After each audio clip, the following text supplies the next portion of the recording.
ଭାଗବତରେ ବୈଷ୍ଣବମାନଙ୍କର ଲକ୍ଷଣ କୁହାଯାଏ।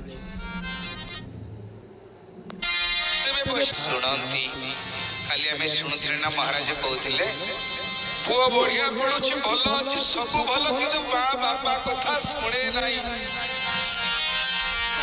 ଯିଏ କଥା ଶୁଣା ସେ ଭଲ ପୁଅ ହବ କହିଲେ? ଆପଣଙ୍କ ବହୁତ ଭଲ ପାଠ ଅଛି, ସବୁ ଭଲ ଅଛି, ତ ଯିଏ କଥା ଶୁଣେନି ସେ କେମିତି ଭଲ ହବ? ତେଣୁ କଥା ଶୁଣିବା ହେଉଛନ୍ତି ଗୋଟେ ବଡ଼ ଭକ୍ତି। 9ଟା ଭକ୍ତିର ପ୍ରଥମ ପାବଚ ଶ୍ରବଣଂ କୀର୍ତ୍ତନଂ ବିଷ୍ଣୁ ସ୍ମରଣଂ ପାଦ ସେବନଂ ଅର୍ଚ୍ଚନଂ ବନ୍ଦନଂ ଦାସ୍ୟ ସଖ୍ୟମାତ୍ମ ନିବେଦନଂ। ପ୍ରଥମ ଭକ୍ତି ହେଉଛି ଭଗବାନଙ୍କର କଥା ଶ୍ରବଣ କରିବା। ତେଣୁ ସେ ହେଉଛନ୍ତି ବୈଷ୍ଣବ, ଯିଏ ପ୍ରଭୁଙ୍କ କଥା ଶ୍ରବଣରେ ଯାହାଙ୍କର ପ୍ରବଳ ଉତ୍କଣ୍ଠା ଥାଏ। ଯେତେ ଶୁଣିଲେ ମଧ୍ୟ ଚିନିକେ ଶ୍ରବଣ ସମୁଦ୍ର ସମାନ କଥା ତୁମାରି ଚୁଭ ସରିନାନା। ରାମ ସିୟା ରାମ ସିୟା ରାମ ଜୟ ରାମ, ରାମ ସିୟା ରାମ ସିୟା ରାମ ଜୟ ରାମ।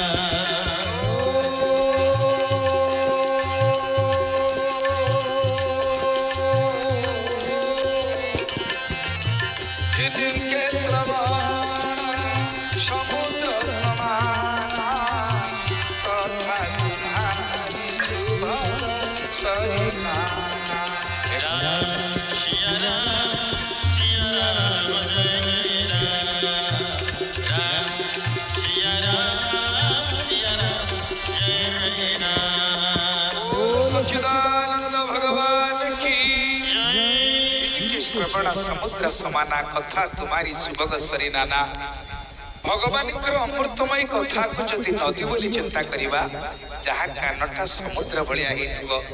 आपण माने देखंतु आमे एही जगह रे 5 रात्र 13 वर्ष हेलानी शुणिचे। कथा तो किछि नूतन तो नहीं बा जोटी भागवत होछि हमर विभिन्न अनुष्ठान रा माँ भाई माने अछंती। गोटे गोटे जगह रे 25 वर्ष हेलानी, गोटे 22 वर्ष हेलानी, 23 वर्ष हेलानी, तथापि से माँ भाई माने पुणी दौड़ी कर जाउछंती। काई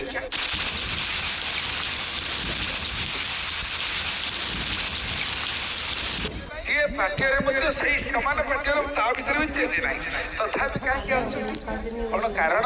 से आसीबाटा हमर भगवान को कथा प्रति आपणकर रुचि थिबारु जेते शुणिले मध्य सुंदर तृप्तिर अवसाद नाही। जेते देखुथिले नुआ लागुथाई। देखंतु हमर संत माने वर्तमान अन्न भोजन करूछंती। अच्छा कितो अरुचि अरुचि कि सकाळ खाइतेले, खरा बेला खाइतेले, राति के एई अन्न खाइबी। आ जगन्नाथ तो रुटी खाउ नाथि कि तड़का खाउ नाथि। हम जगन्नाथ महाप्रभु से खाउछंती। ताकर सकाळे सही धूप, सकाळ धूप खिचड़ी डालमा होछि, मध्याह्न सही अन्न, राति भी सही अन्न, सी मिठा अन्न, घी अन्न, साधा अन्न, खेचड़ी, ये सब अलग प्रकार हो पारे। किंतु अलग तो नहीं, से अन्न आइटम ना नहीं पाखे नहीं अन्न खाइबे नहीं, रुटी पूरी लगुच भोग, सी 56 भोग हो पारे अलग प्रकार। किंतु मुख्य जिनिस जगन्नाथ का भात, जगत प्रसारी हाट। ये भात भोग आउ विश्व ब्रह्मांड रे कोठी नहीं, केवल केवल आम महाप्रभु पाखरे जेते देउथिले सेते खाउथिबु नसुथिब तोर जगत जागरे ओरि पडुथिब कालिया कोड़ा आजुर। जगत जागरे ओरि पडुथिब कालिया कोड़ा आजुर। जगत जागरे ओरि पडुथिब कालिया कोड़ा आजुर। श्री जगन्नाथ महाप्रभु की जेते देउथिले ସେତେ ଖାଉଥିବୁ ନ ଶୁଖିବ ହାତ ତୋର। ଆମ ଠାକୁରଙ୍କର ହାତ ଶୁଖିବାରେ ନାହିଁ। ଏଇଟା ସରିଲା ପରେ ସେଇଟା ଦେଖନ୍ତୁ ସକାଳ ଆପଣ ଦେଖିବେ ବଲ୍ଲଭ ପରେ ସକାଳ ଧୂପ ପରେ ପୁଣି ଭଣ୍ଡ, ତାପରେ ମଧ୍ୟାହ୍ନ ଧୂପ ପରେ ପୁଣି ଦ୍ୱିତୀୟ ଭୋଗ ମଣ୍ଡପ, ସଧୂପ, ତୃତୀୟ ଭୋଗ ମଣ୍ଡପ, ଏ ରାତିରେ ପୁଣି ବଡ଼ ସିଂହାର ଧୂପ। ଏଇଭଳି ଧୂପ କେତେବେଳେ ଠାକୁରଙ୍କର ବନ୍ଦ ନାହିଁ। ଧୂପ କହିଲେ ଆପଣ ବୁଝୁଛନ୍ତି କି ଧୂପ କାଠି? ନାଇଁ ତାଙ୍କ ଭୋଜନ ପ୍ରଣାଳୀର ବ୍ୟବସ୍ଥା ହେଉଛି ମହାପ୍ରଭୁଙ୍କର ପ୍ରଥମ ଧୂପ, ଦ୍ୱିତୀୟ ଧୂପ, ତୃତୀୟ ଧୂପ, ସଧୂପ, ଏଇଟା ଶ୍ରୀମନ୍ଦିର ଭାଷାରେ କୁହାଯାଏ।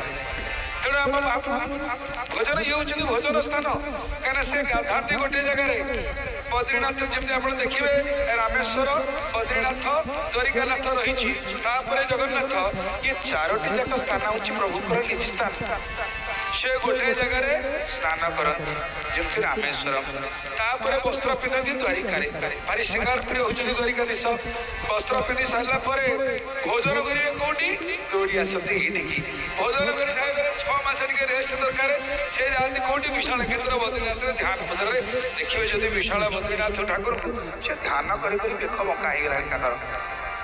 ଠାକୁର ସାଳଗ୍ର ମୂର୍ତ୍ତି ନା, ସେ ବେକ ଏମିତି ବଙ୍କା ହେଇଗଲାଣି।